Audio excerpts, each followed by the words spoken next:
Hello, welcome to Baby Boomer Tales. My name is Jim. You can find us on YouTube. The reason I'm recommending YouTube today is our podcast has closed captioning. And if you have problems understanding the TV or going out to a restaurant with friends or understanding a podcast, I like YouTube because of the closed captioning. It's pretty accurate on my voice. I check it every week to make sure the closed captioning is working. About one time out of 100, for some reason, it doesn't go on there. But the other 99 times, it's there, and it is a wonderful tool. You got to try it. Yesterday, I went outside in the morning, look around, look at the grass, look at the flowers and the trees and the weather and all that stuff. And to my north, there's a little, what we call a berm. Those are little mounds that farmers put on their fields to keep the dust bowl from happening, for lack of a better term of it. But I have one between where my barn is and my backyard, which my backyard faces the road. Hard to explain, but on the other side of the berm, I saw this little dog. He's looking right at me, and I said something to him, and his tail started wagging. It was wagging and wagging. I couldn't see the rest of his body, but he just kind of looked like, a little dog. And so then he turned and he started walking, and I realized that wasn't a dog at all. That was a bobcat. And he walked over to the west and kept sauntering along till he went behind a bunch of cedar trees, which there is a lot of bunnies that come out of those cedars in there. And so I'm all for having the bobcat around. Now, he looked like a younger one. And if you remember a year or so ago, I talked about a baby bobcat that my wife found in her flowers. And we, looked at him and took a picture of him and stuff and then backed away in case mama comes around. I don't think a bobcat would be aggressive towards a human being unless two reasons. One, they're fooling with one of their babies. And number two is if they were sick, like rabies or something. So we left him alone, never saw him again. I see grown bobcats around here. Well, this one looked young, but he was pretty good sized now for a bobcat. And I came to the conclusion maybe that was our baby that we saw last year or so. Anyway, it was wonderful and pretty cool, and I told my wife about it, and she got a little concerned, and I said, no, they take care of our bunny population. The bunnies that eat all your flowers, those guys. If you're a bunny lover, that's okay. That's okay. It's not that I don't like bunnies. It's just that, my wife works real hard planting these flowers around, and here comes Peter Cottontail and his gang eating the flowers. My goodness gracious. Anyway, we are in our mid-70s now, and this property we have is becoming sort of overwhelming to take care of. I know I take care of less and less of it every year. And gone are the days where I climb up on ladders and cut tree branches and stuff like that, although I'm thinking about it again. But anyway, we have this ongoing conversation about selling this place and moving. And it is overwhelming to me, overwhelming. I can't even wrap my head around it. And so Kim started telling me about, she read this article about how once you turn 65, it starts getting harder and harder to make a major move like that, and how they become overwhelmed, and that's what I'm experiencing. When we moved here, I was in my late 40s, and I thought nothing of it. Nothing of it. Big adventure. We're moving. Getting out of town. All right. So I don't know. We talked. I wondered out loud, do we need somebody to help us do this? Do you really want to do this? Now, I think that it may be better for us if we moved. I just can't wrap my head around it. And I look around and I like my house and I like my grocery store downstairs and I like my garage with the extra high and extra wide garage doors and it's heated, and cooled in the summer. I like all that stuff, which we probably would not get if we moved, unless we built a house, and I'm too old to do that. My youngest daughter has offered to build a house for us, at cost, but I just can't do that to them. They try to make a living doing stuff like that, and here I come, hey, build this for me. I want this, and I don't want that. Yeah, it sounds like that wouldn't be a good thing for us to do to them. Although we may resort to that, who knows?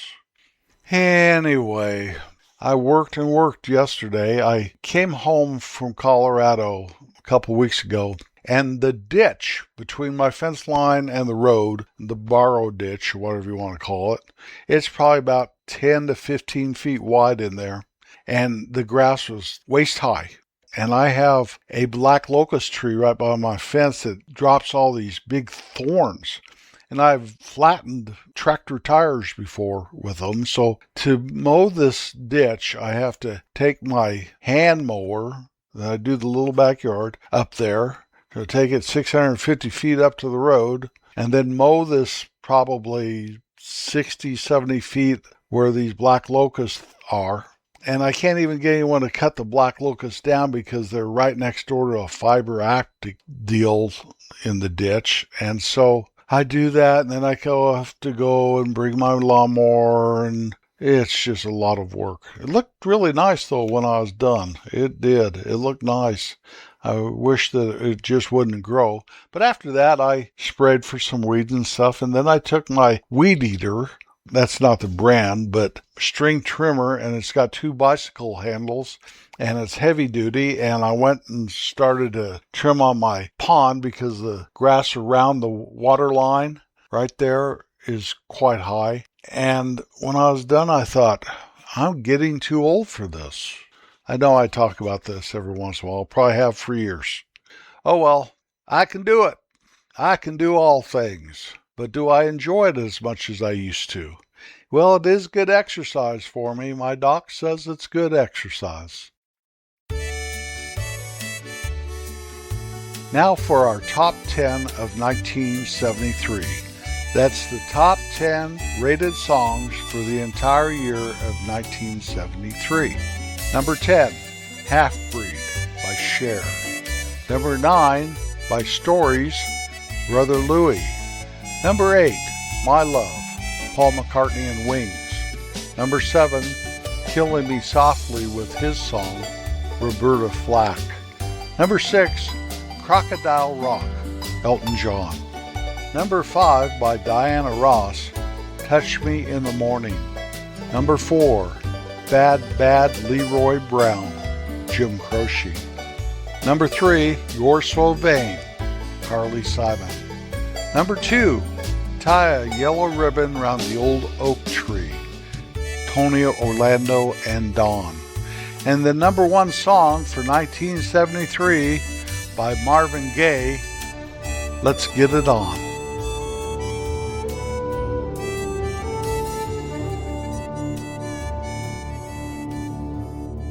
Now for another rendition of At the Movies. Our movie we're reviewing this week is Remarkably Bright Creatures, starring Sally Field. It's a 2026 movie that we saw on Netflix. I don't know if it was a Netflix created movie or whatever. It's an adaptation of the 2022 novel of the same name by Shelby Van Pelt. It's about a small town aquarium and an octopus that's in the aquarium. He's also the star along with Sally Field. Some of the things I took from this movie is never give up. Love is kindness. It's a remarkably good movie. Both my wife and I enjoyed it, and I give it 5 stars. Remarkably Bright Creatures. You know, slang has been around probably as long as mankind has been around. Using a word instead of the word that it belongs with to describe something or an emotion. Some of our slang as baby boomers I'll just say a few little statements here. First one, split. Gotta leave, split. Dig it. Enjoy it. Chill out. Relax. Don't get uptight. Groovy. Wouldn't you agree we've got a groovy kind of love? Something that's just all right. Peace out. I use that on this podcast almost after every podcast at the end when I'm signing off. I go peace out. Square. You're not with it. You're not current. You're old-fashioned. You're backwards. Whatever. Far out. It is just so cool. Cool. I should have put those two together. I had that further down on my list. Loaded. You're high. You're high on pot, high on alcohol, high on life. High. Loaded. And bummer. That can happen too much getting high. Something that's just not agreeable. Something that bad happened. Bummer. So what we're going to do is kind of go over some of this Gen Z stuff, what they use, because I'm not even familiar with most of this, even a little bit. I know that their music I cannot relate with, and it must be something like Glenn Miller when I was a kid. I don't know. I like Glenn Miller now. He's just fine. So let's go over some of this stuff before we sign off with peace out, all that. 8, ATE, to have performed well or extremely good at something. I remember saying they ate it when they had an accident. So this is just the opposite of what I thought. Baddie, a confident, stylish, and attractive woman. Well, we used fox, Big back, used in reference to a person with excessive eating habits. Okay. Chopped, ugly or unattractive. Chopped. Drip, good looking or trendy high-class fashion.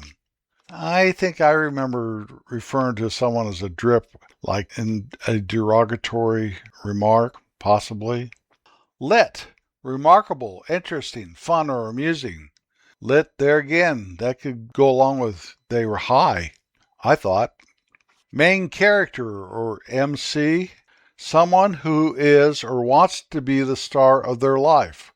Often refers to someone who strives to be the center of attention. I always just said they were full of themselves. Okay, boomer. It's an insult or a derogatory statement directed towards members of the baby boomer generation. Used to dismiss or mock attitudes typically associated with baby boomers as out of date.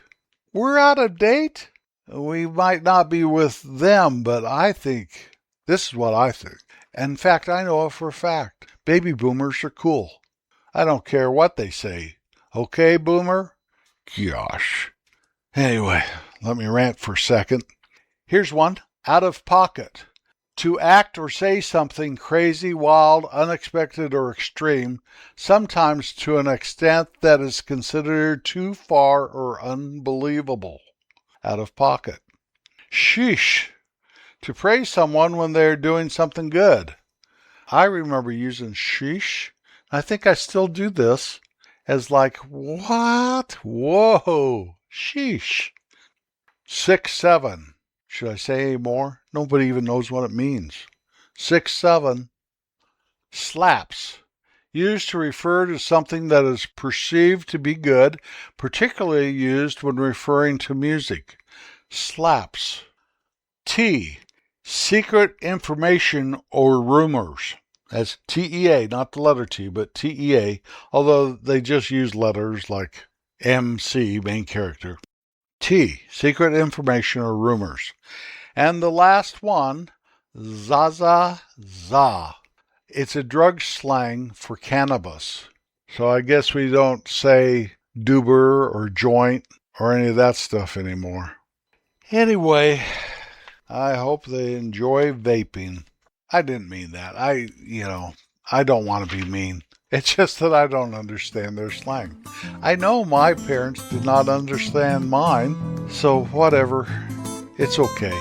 It's all good. Be brave, be kind, be true, because time slips by in a blink of an eye. We'll be back next Wednesday. Thank you for riding along. Peace out.